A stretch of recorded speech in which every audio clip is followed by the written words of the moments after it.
When you're starting, lots of people are now saying that they won't have time because, well, they need to study, right? Well, wrong, because today I'm here to tell you how you can study less and get better grades so you have time for yourself to do what you really want and actually go outside. Okay, so what most people do, let's analyze the mistakes first. So, what most people do is that they study a lot. So, 5, 4, 6 hours a day. And what they do is that they come back from school at like 3 p.m., maybe even 4, eat something, go on their phone for a bit, and then from like 6 p.m. all the way to 11 p.m., they just study. And you may think that it's 5 hours of just studying from 6 to 11, but in reality, it's more like 4, 3, maybe even less, because they're having phone breaks like in between studying. While they're studying, they're just having phone breaks. And the first thing that we can do to fix that is to actually get enough sleep. So what we want to do is if you need to wake up at 6 a.m., which a lot of people do, me included, then instead of starting studying at 6 p.m., start it at 4. So we actually have time to sleep, right? And you see, we could just have like move our studying to be earlier, but if it's the same amount of time, if we're on our phone the same amount of time, then it's not going to fix much, right? So another thing that we want to do on top of getting enough sleep, sleeping at the right time when your body actually wants to sleep. And by this, I don't mean like staying up late because you're not sleepy. No, I mean like sleep at like 9, 10 p.m. because this is the time for most people when they're actually sleepy if they weren't on their phone previously. So me, I go to sleep at 9 p.m. Like if I'm on my phone, then I can stay up to like 11 p.m., sometimes even midnight. But I go to sleep at 9 p.m. because I'm just not on my phone that much. So naturally, my body wants to sleep at like 9 to 10 p.m. So I usually do. And then I wake up at 6. So I get enough sleep, right? So on top of moving it to be earlier and getting enough sleep, we want you to study less, but more efficiently. Because you see, I study like 1 hour a day, maybe two max.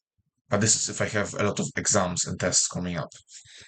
And I'm not a bad student. I get A's and B's. Like I'm in one of the best schools in my region in West Pomerania.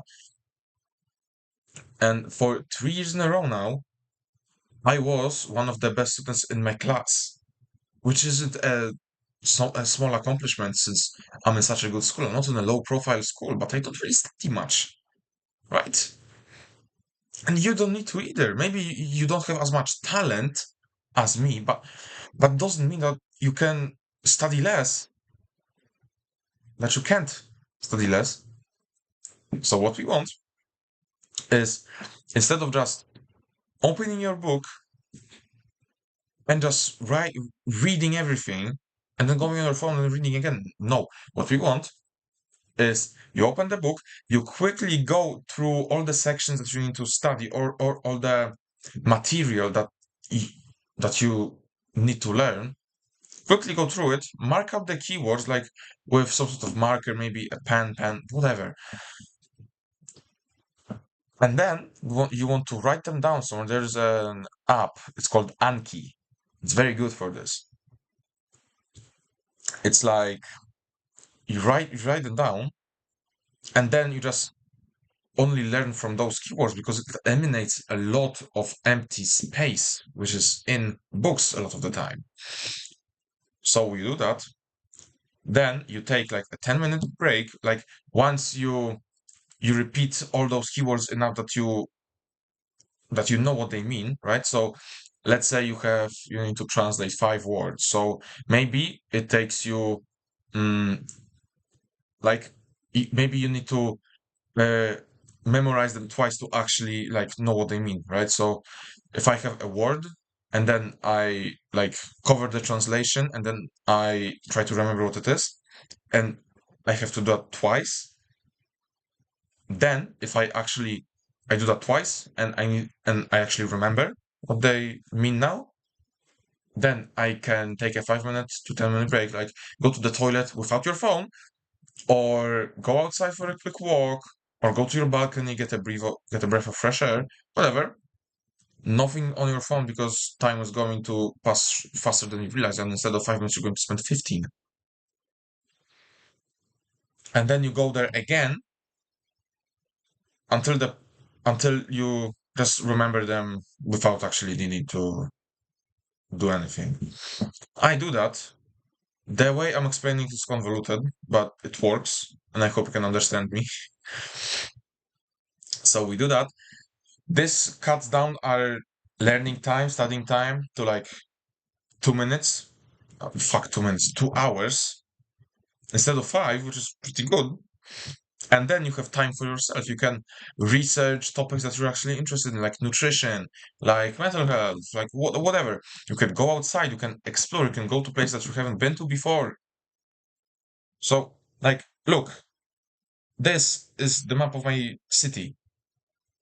And I look at it every day and think, where have I not been before? And I go to those places. My thumbnails are recently all from those places. Call it urban exploring or whatever, but it's really just you know eases me and just reduces the stress I have, because stress isn't a bad thing, but there's good and there's bad stress, and if it's bad stress, then you need to get rid of it, and this would help me get rid of it if I ever have it. And even then, it's like it's just nice to go outside and do stuff, whether alone or with friends. If you have friends, then do it with them. I have friends that will see an abandoned building and go like, hell yeah, and we'll go explore it together. And this is what you actually need to dedicate your time to. Like, work on your business, researching your business. It's whatever you want, but it has to be something healthy. It cannot be just playing video games or just sitting on your phone. No, because that's not productive, and that's not what you actually want. It's what your brain tells you you want, but it's not the truth because you subconsciously know that you're wasting time. So yeah, that was all from me. Sleep well, do better, and see ya.